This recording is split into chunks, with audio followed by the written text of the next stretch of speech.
Welcome back, you bunch of weirdos, to Season 3 of the Manchester United career mode! And guys, thank you for these past two incredible 2 seasons on the YouTubes. Now, if you are new to the series, go ahead and click right here, ding, and that'll take you to a playlist of all the previous episodes and previous seasons. They're pretty good, in my humble opinion. So go ahead and check them out and subscribe for more Manchester United FIFA 16 career mode goodness. And now we bring it to you. 3rd season coming at you right now. I asked you guys to vote. What did you want to see in Season 3? And it was pretty much a dead heat. A lot of you guys wanted to see Ryan Giggs and kind of do more of a youth movement type career mode, but a lot of you guys also want to see Jose Mourinho keep all these big names and go and try to win the treble back to back and even make, you know, the new Galacticos. So what I'm going to do is a word called compromise. I'm going to give you the best of both worlds right here. We're going to do one more season of Jose Mourinho. We're going to go balls to the wall, try to make an Uber team, and it's kind of true to life because it has been touted that he is going to get a £3 million war chest this summer to go ahead and buy the best players in the world. So that is what we're going to do. One more season of Jose. He's probably not going to stay more than 2 to 3 seasons anyway, so that's kind of true to form. And we're going to try to win the treble. Go balls to the wall, but it's going to be an accelerated career mode. We are going to be simming a lot of, you know, like just like the lower tier competition. Focus more on the big teams. Focus on the Champions League and focus on the FA Cup, guys. And that is what we're going to do. And then it's going to be shorter. So since we are going to be simming more, we're going to get to the end of this season a lot quicker. And thus, we'll get to the Ryan Giggs youth movement a lot sooner. So, if this isn't your bag, if you really want to see the youth movement, check back in about a month, I would say. I apologize for that. But now, this is how it's going to go down. This is the team that we are rocking with. Already an incredibly talented, a world-class, absolutely world-class team. It has freaking Lionel Messi and Cristiano Ronaldo on it. Is it the most realistic roster ever? No, but if we are able to basically win a treble to challenge for Champions League, you're going to be able to attract the best players in the world, and that is exactly what we have done, especially with a budget Manchester United. Now, people that I'm kind of looking to move out, Antoine Griezmann, Kostas Manolas, guys that we brought in about the halfway point of last season, wasn't really working out, so maybe those guys are we going to say bye-bye, and we will see, You know how Jose Mourinho is. If you're not really working in the system, it's kind of later, pretty much. He kind of makes up his mind, and then he sends you out. Now, we also need a backup keeper, and I thought it would be absolutely spectacular if we could bring in the son of a Manchester legend right there, Peter Schmeichel's young child. Well, he's not so young anymore. Kasper Schmeichel. Go ahead, try to bring him in as a backup keeper. Maybe a long-term successor to David De Gea if he were ever to leave. Who knows? And if we're going to move out Kostas Manolas, I was going to bring in, the other guy that I was thinking about is bringing in Aymeric Laporte, but I thought, I have so much freaking funds right now. With that 300 kit, which I don't really have, but I have a good amount of money. Why keep on dilly-dallying around? We're already really strong in the attacking movement. A lot of you guys have been saying in the comments, it's your defense that needs the strengthening, so I'm going to not mess around anymore. I'm going for strictly world-class center backs right here. Aymeric Laporte will be world class one day, and if he's the one that actually decides to come over, we will see. But maybe, you know, get in a couple of people like David Alaba, Godin, Sergio Ramos, and ex-Manchester United player Gerard Pique. Maybe go ahead and bring him in. They're all great shouts. A lot of you guys have been asking to bring in David Alaba, and now also a point of contention. Well, no, kind of a point of weakness is who do we start behind Lionel Messi? It's been in a little bit of contention. Sometimes we have Adnan Januzaj behind us, sometimes we have Angel Correa, and I thought, let's just shore it up, guys. Let's go after some big names. Xherdan Shaqiri, an absolute beast, and of course, Gareth Bale will be the big name that we are chasing early on in this Season 3. Get hyped, ladies and gentlemen. Can we bring him in? And I want a good backup striker. We have 2 excellent strikers right now. Marcus Rashford is developing excellently, as well as Anthony Martial, but I love how Javier Hernandez has been doing. The ex-Manchester United man has absolutely lightened up the Bundesliga, and I thought it would have been quite a delight if we can go ahead and bring him back and have him win trebles with us, because he was always a fan favorite, a personal favorite of mine. Sad that he couldn't work out at Manchester United, but now we can kind of redeem, you know, basically redeem the sins of former career modes. Well, not career modes, but what happens. And now, look at it, guys. I totally forgot that we had signed Ilya Gundogan on a pre-contract for Dortmund, getting screwed over again. First it was freaking Lewandowski, now it's kind of Hummels, and now Gundogan, we've sniped away from them. and what a phenomenal all-round midfielder. He can play pretty much anywhere in that midfield. Absolutely delightful, and now we're in the transfer window. They are rolling in fast and fierce. Gianluigi Donnarumma unfortunately hasn't really worked out for him. We're going to be going after Kasper Schmeichel, so we're going to look to go ahead and move him on. He's a very talented lad. Unfortunately, we just do not have the time. We have one more season on the Super team. I just don't have the time to raise up a 70 rated keeper overall. Very talented lad, but we chasing the big boys like Gareth Bale. He's been touted to come back to England.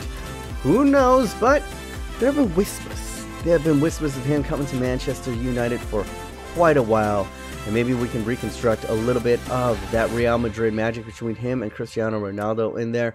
And now we're getting reports back. Aymeric Laporte going ahead and accepting. Well, he's not accepting. We got to go into the contracts. His team has accepted, and now we're going to see if we can go ahead and move on to David Alaba. They've been a little bit picky with him. We're going to try to move on. Raja Nangalan. Nangalan's been phenomenal, absolutely phenomenal, but this is the name of the game, man. We're trying to upgrade right here.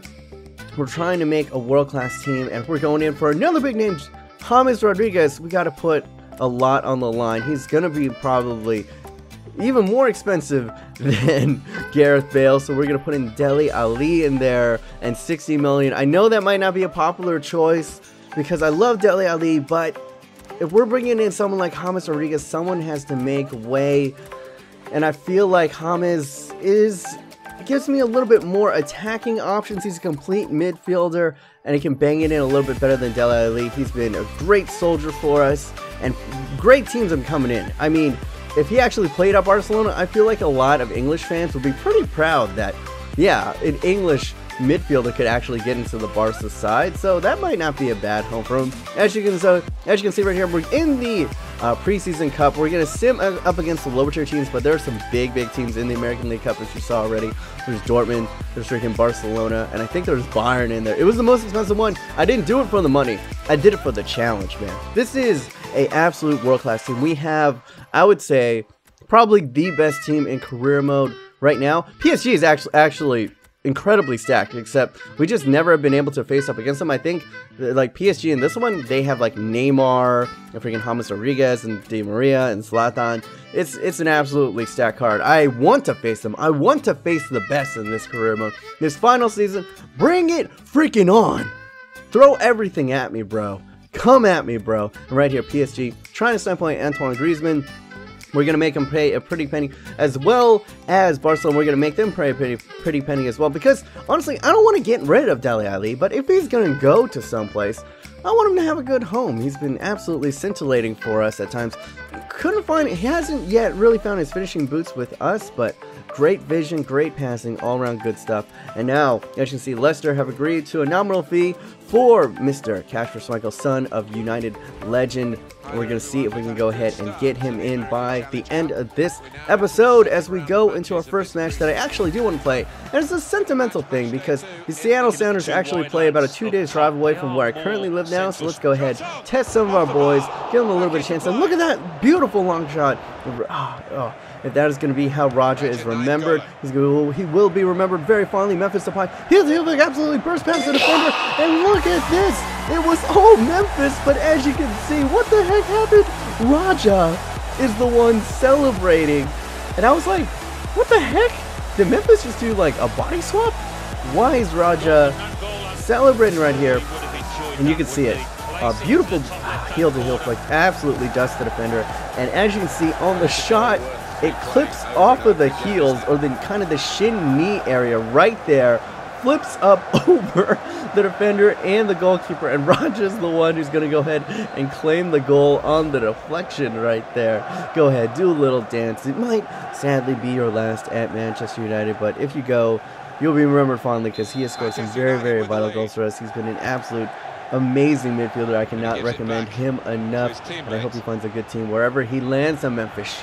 Can he do it again? Can he get a little bit of magic? He plays it over to Renato Sanchez, the man who pretty much in the tabloids, on the Twitters, Manchester United have been chasing in real life.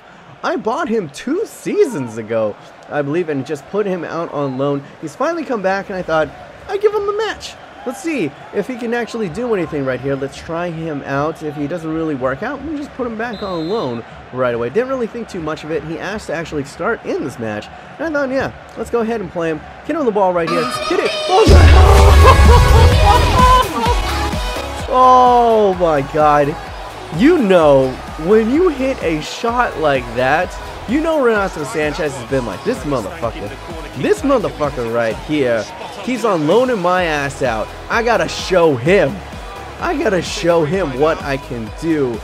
And what the hell? I've never seen a shot go in from this angle before. What was the keeper doing? I understand the MLS is not up to caliber of the BPL, but he just raise your right hand, buddy. At least try. Oh my God. Full credit to Renato to put it on target, and a beautiful shot nonetheless. Not the best, and they were mad. Look at this. In a friendly, they're flying in, tackling behind, taking out our new signee, Gundogan, also getting a debut in the Manchester. I know he's in a 29 right now, but we're going to go ahead and put on a, more suitable number for him. I know he was 8 at Dortmund, so maybe giving an 18 here at United. Tell me what you guys think in the comments down below, and then we probably have to Rashford. Renato Sanchez cuts one touch inside, grabs the defender. Oh my God. Do we need James Rodriguez? Do we even need to upgrade this midfield? I had this gem loaned out this whole entire time. He's been developing for the past few years, honing his crafts abroad, and an absolute 2, not just 1, 2 long shots from the Portuguese youngster, the young starlet. And oh my, look at that.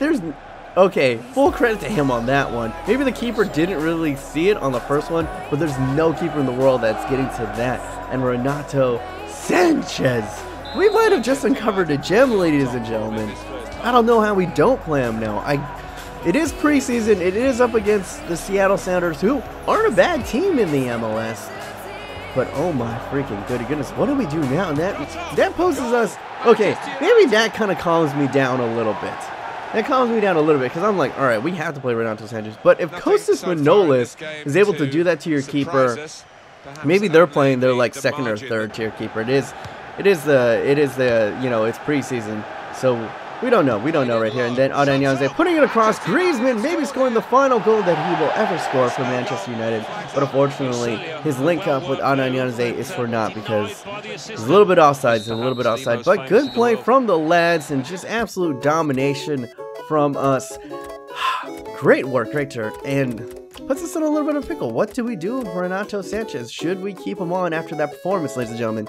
Leave it in the comments down below. I want to know. And there we go. Our first signing. Kasper Schmeichel will be our first signing of the season, if you don't count the pre-contract from Ilya Gundogan.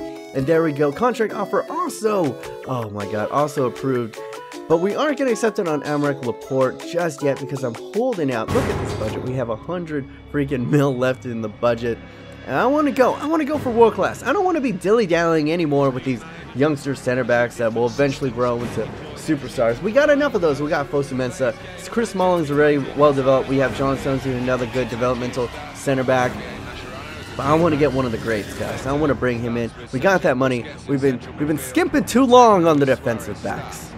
So we're going to go ahead and bring it in as we go up against Barcelona in our final match of this episode. And look at them, pretty much a skewered Barcelona team, but they still have the very, very dangerous, always dangerous Luis Suarez. The biter himself. And look at this, absolutely cuts inside, boom! And hits it right there. Get it to the danger man. And we're giving Peter Schmeichel his first start, getting into the match, see what he can do, and up to the occasion, pushing that far wide. Now Lionel Messi, what is he going to do to his forward team?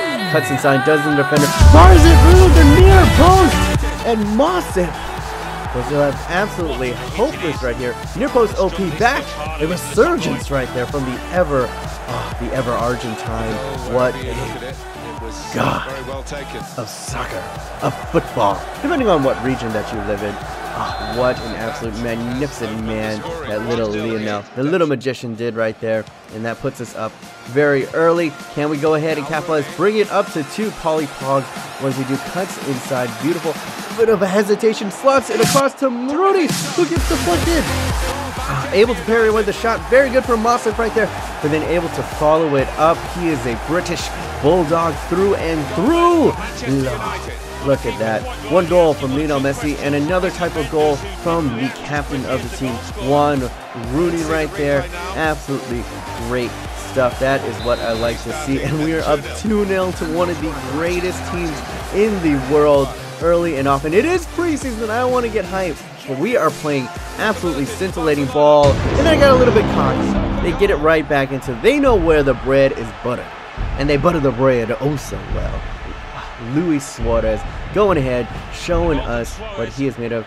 Oh, look at this. Just way too easy. Beautiful, exquisite movement from the biter himself, Luis Suarez, and he goes ahead and gets his team back in right before halftime.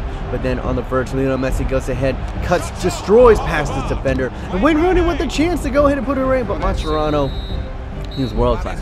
He's world class. He's been doing it for years. And look who we see again. It is a bittersweet reunion scene. Bastian Schweini in a Barcelona kit. It's good to see him on a good team right here, but it's a little bit sad to go ahead and see one of the members that we could have had. Sergio Roberto going ahead and pinging it off of the post right there. They were not going down without a fight. Once again, more linking up. Christian Cello linking up to right here to Jordi Alba. To Manchester United, who puts it into the net. And he was about to celebrate it up against his former team, but as you can see right here, offside. So I think it's just barely. Let's go ahead and take a look at the replay. How far was he? Yeah, just about offsides, and we keep it the advantage right here. It still is the group stages, so a loss or a draw isn't the worst. But I'd like to go ahead and win every single game, and we should. With this type of roster, great 1-2 play right there from Wayne Rooney. Great understanding from him and Lionel Messi, and now Cristiano Ronaldo, who's been relatively quiet in this match, goes ahead, does a little bit of spin, hits it far post. Too easy. Oh, and you just think Barcelona fans just, look at him, he's not even celebrating because it's too easy. It's preseason, ladies and gentlemen, and you gotta think that Barcelona fans must absolutely hate Cristiano Ronaldo. He's done it against them at Real Madrid, and now he's doing it again back at Manchester United. Massive left, absolutely hopeless at the far post right there. And with a goal, with a 3-1 lead, it was pretty much decided right there. We get all 3 points in the group stages, and this pretty much ensures that we advance. We win all 3 matches in the group stages.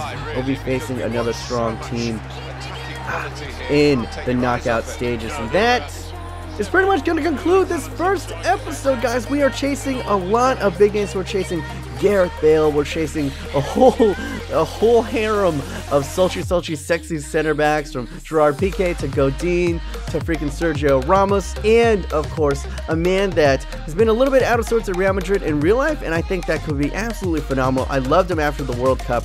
James Rodriguez would be an absolute delight to add to this team. What do you guys think, guys? Should I be bringing in these players, these big name players? Should I be looking at a couple of youngsters? Should I stop on all this Galacticos talk and, you know, kind of focus more on the team that I already do have? Leave it all. I wanted to know in the comments down below, but I will say, guys, that I'll be leaving for Japan for a week's time very soon, so I do apologize if I don't get to all of your comments. I do pride myself on trying to respond to every single one of you guys, so it's going to be a little bit more sparse in the next weeks to come, so please do understand, but know that I love all of you guys. Y'all loyal, and I appreciate you. If you did enjoy this first episode, go ahead and take on nibble and go ahead and smash that like button right there. My name's B-Minus. Hopefully you guys are having a wonderful day. Remember, stay yourself, stay humble, be weird.